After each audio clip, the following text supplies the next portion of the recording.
SUVs and trucks are the top-selling vehicles in America. Edmunds data shows they made up 73% of sales last year. That's a 66% increase from 10 years ago.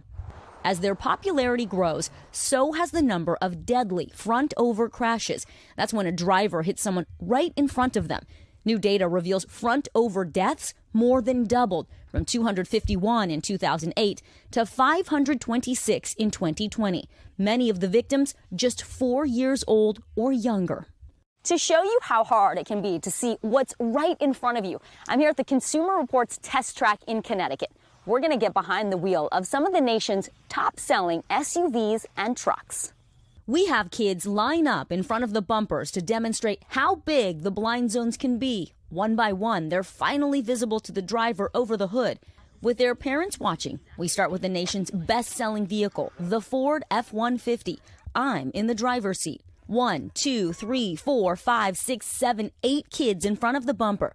8 kids, can't see them. And 2 more? I don't see that 10th kid. Let's go one more, 11. Finally, the 11th child sitting down, I can see the top of her head, her little white bow. Next, the Toyota Tundra. I can see number 10 here in the Tundra, just the top of her head. And the Wagoneer. I can see the 9th child that just sat down. Parents who got behind the wheel, stunned by what they were not seeing over the hood. I never even thought that this was an issue until I saw it visually. It happens in an instant, and it does. And then your life is forever changed. Jackie Foshee will never forget the pain of losing a child in a front-over crash. Her son Hudson was almost 5 and full of life. He loved to travel. We went to Paris. He was brilliant, actually. He never forgot anything he learned. But in 2019, while driving a Yukon Denali XL, Jackie dropped off her son in the driveway, like she did every day, so he could pick up the mail. And that day, he got in front of the car? I don't know. All I know is when I got out of my car and I started screaming for him, he didn't answer. And the last place I wanted to look was under the car. I'm like, no, there's no way. In fact, data shows most front-overs that kill children happen in a driveway, garage, or parking lot. Senator, are you ready to see what it looks like firsthand? I am all set. We invited Connecticut Senator Richard Blumenthal to see the limited visibility over the hood of a large vehicle. I wouldn't have believed it without doing this test. Right. He's introducing legislation to address this danger. There's a very simple solution, which is some kind of camera or sensor. You would mandate some kind of device, sensor, or camera in the front of all cars? All cars. Because the more cars have them, the less expensive it will be. Safety should not be a matter of affordability. Safety ought to be standard, and these devices can save kids' lives. Some vehicles already have this technology. The Wagoneer and Cadillac Escalade come standard with sensors that detect obstacles in front of the car. But they have to be in drive to work, so we didn't try them with the kids. The Wagoneer's maker says its sensors may have detected the children, while General Motors says their sensors are designed to detect larger objects and would not alert the driver to small children or moving people. It gives you that view that you just can't see out of such a tall vehicle. Consumer Reports engineer Jennifer Stockberger says front-facing cameras like this, which come standard on the Escalade, are critical because you can see the children before you even start the car.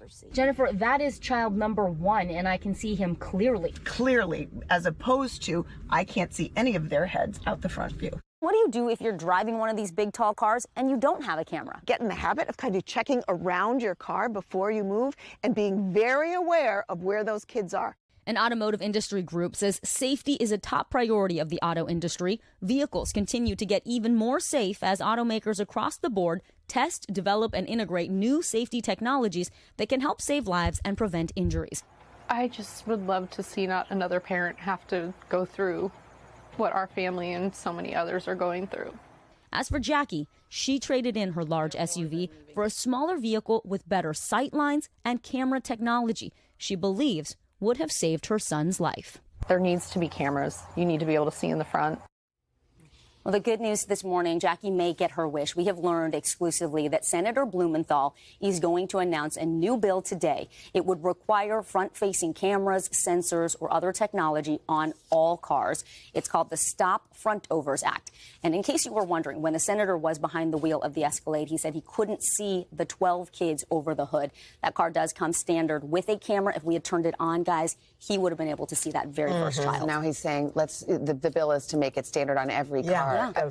I mean, I'm sure there are people that are watching and thinking, okay, well, these, you're small in stature. It's because of that. If you're tall, you'll see. Right, you'll be over. able to see. Yeah, I I'm have tall, the same it'll be question. okay. Yeah. So here's the thing. It's all relative. We all get into that car and we're going to adjust the seat height up or down based on what we need to see to drive. So the experts tell us your height makes no difference. Your eyes can't make that straight line over the hood and down to see what's in front of you. So it's just pure physics and logic. Wow, that was an incredible story that had a solution to it as well, not just the problem, but the solution. That was good. Thank you, Vicky. We'll see what happens with that bill. Hey, thanks for watching. Don't miss the Today Show every weekday at 11 a.m. Eastern, 8 Pacific on our streaming channel, Today All Day. To watch, head to today.com/allday or click the link right here.